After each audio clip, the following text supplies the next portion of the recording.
नमस्कार। आज हम एजी गार्डनर के एक बहुत ही दिलचस्प निबंध सड़क का नियम या on the rule of the road इसके विश्लेषण पर थोड़ी गहराई से बात करेंगे। जी। गार्डनर, जिन्हें लोग एल्फ ऑफ द प्लाउ के नाम से भी जानते हैं, वो अपनी बुद्धिमत्ता और मानवीय सोच के लिए काफी मशहूर थे ना? मशहूर थे। हाँ, बिल्कुल।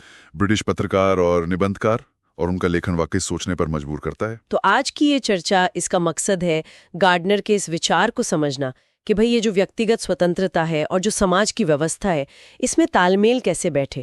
और इसकी शुरुआत होती है एक बड़े ही मशहूर, बल्कि कहें तो थोड़े अजीब किस्से से। एक महिला है जो सड़क के बिल्कुल बीचों बीच चल रही है। हाँ। और कह रही हैं कि ये मेरी आजादी है। बिल्कुल। तो जरा इसे खोलते हैं। बिल्कुल बिल्कुल। और ये किस्सा मतलब ये गार्डनर के मूल तर्क की एकदम नींव है। अच्छा। हाँ, यहाँ दिलचस्प बात यह है कि कैसे एक व्यक्ति की पूरी तरह से बेलगाम आजादी दूसरों के लिए कितनी बड़ी अव्यवस्था, यहाँ तक कि खतरा भी पैदा कर सकती है। खतरा भी? जाहिर है, अगर सब सड़क के बीच में चलने लगे तो क्या होगा। गार्डनर का तर्क यही है कि अगर हर कोई सिर्फ अपनी मर्जी से चलने लगे तो सामाजिक ढांचा ही चमरा जाएगा, फिर किसी के लिए कोई स्वतंत्रता बचेगी नहीं। हाँ, सही बात है। तो मतलब ये सड़क का नियम सिर्फ ट्रैफिक नियमों के बारे में नहीं है। विश्लेषण इसे कैसे देखता है? नहीं, बिल्कुल नहीं।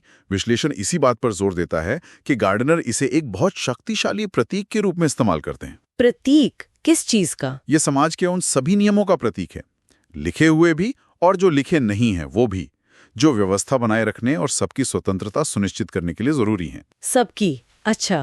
हाँ, गार्डनर के हिसाब से सच्ची स्वतंत्रता वो नहीं कि जो मन में आया कर लिया, बल्कि वो है जिसमें आप दूसरों के अधिकारों का, उनकी स्वतंत्रता का भी सम्मान करें।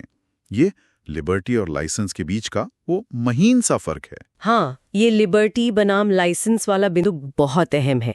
और गार्डनर इसे सिर्फ तर्क से नहीं समझाते हैं ना, विश्लेषण उनकी शैली के बारे में भी कुछ कहता है।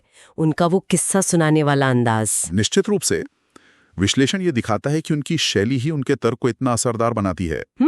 जैसे वो सड़क पर चलती महिला का किस्सा, ये गंभीर बात को कितने हल्के फुल्के और यादगार तरीके से पेश करता है। हाँ, बात तो सही है। वो मुश्किल विचारों को रोजमर्रा के उदाहरणों से जोड़कर बिल्कुल आसान बना देते हैं, और ऐसा भी नहीं लगता कि कोई उपदेश दे रहे हो। हाँ, ये वाकई उनकी खूबी है। और उनकी इस सरल लेकिन गहरी शैली, शायद यही एक वजह है, जैसा विश्लेषण में भी इशारा है, कि ये निबंध आज भी एकेडमिक दायरे में इतना प्रासंगिक माना जाता है। बिल्कुल। मतलब कुछ यूनिवर्सिटी के कोर्स में, जैसे बीए परीक्षाओं में भी इसकी अहमियत है। हाँ, ये सिर्फ एक पुराना निबंध नहीं है, ये नागरिक जिम्मेदारी का एक ऐसा सबक है जो हमेशा प्रासंगिक रहेगा। सही कहा। बिल्कुल सही। और अगर हम इसे थोड़ा और बड़े पैमाने पर देखें तो विश्लेषण हमें याद दिलाता है कि ये सिर्फ नियमों को मानने की बात नहीं है, ये असल में आपसी सम्मान, अनुशासन और सहयोग के जरिए एक बेहतर समाज बनाने की कला सीखने के बारे में है। सहयोग की कला। हाँ, सच्ची स्वतंत्रता हमेशा जिम्मेदारी के साथ आती है।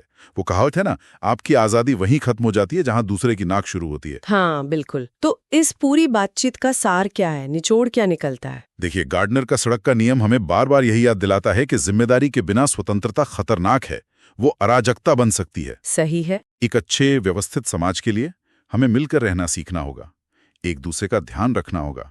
ये व्यक्तिगत आजादी के नाम पर असल में सामाजिक अनुशासन का एक बहुत मजबूत तर्क है। और ये हमें आज के समय के लिए एक बहुत जरूरी सवाल पर सोचने को मजबूर करता है। वो क्या? कि भाई, आज की इस इतनी जटिल, इतनी जुड़ी हुई दुनिया में, जहां डिजिटल स्पेस है, ग्लोबल कनेक्टिविटी है, वहां गार्डनर का ये सड़क का नियम वाला सिद्धांत कैसे लागू होता है। हाँ, ये तो सोचने वाली बात है। व्यक्तिगत स्वतंत्रता और सामूहिक जिम्मेदारी की वो सीमाएं अब कहाँ खींची जानी चाहिए, खासकर उन दायरों में जिनकी गार्डनर ने शायद कल्पना भी नहीं की होगी। डिजिटल दुनिया में सड़क का नियम क्या होगा?